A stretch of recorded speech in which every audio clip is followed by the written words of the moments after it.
এই প্রশ্নের জবাব আমাদেরকে না দেওয়া পর্যন্ত আমরা আগামীকালের অনশন কর্মসূচি আমরা গ্রহণ করতেছি। আমরা পানি খাবার কিচ্ছু আমরা গ্রহণ করব না, এ কথা বলা হলো। আমার জনগণের কাছে প্রশ্ন, এটা কোন ধরনের ভাইবা ছিল?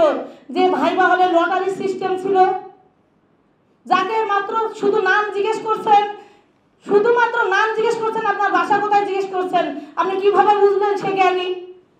যে 40 পাইছে অঙ্কে, সে 4টা অঙ্ক করলেই 40 মার্ক পাইছে, আপনি কিভাবে বুঝলেন সে জ্ঞানী?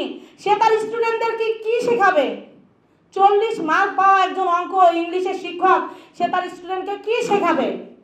আর আমি কেন 60, 70, 80 নম্বর পেয়ে আমরা কেন আজকে রাস্তায় গড়াগড়ি খাচ্ছি?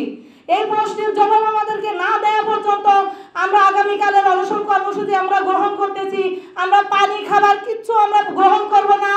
আমাদের যদি মৃত্যুও রাস্তায় ঘটে যায়, আমরা বলবো যে আমরা সত্য ন্যায়ের পথে আমরা আমাদের জীবনকে বলিদান করে গেলাম।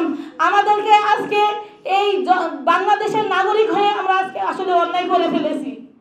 আমরা আজকে শিক্ষিত হয়ে অন্যায় করে ফেলেছি। আজকে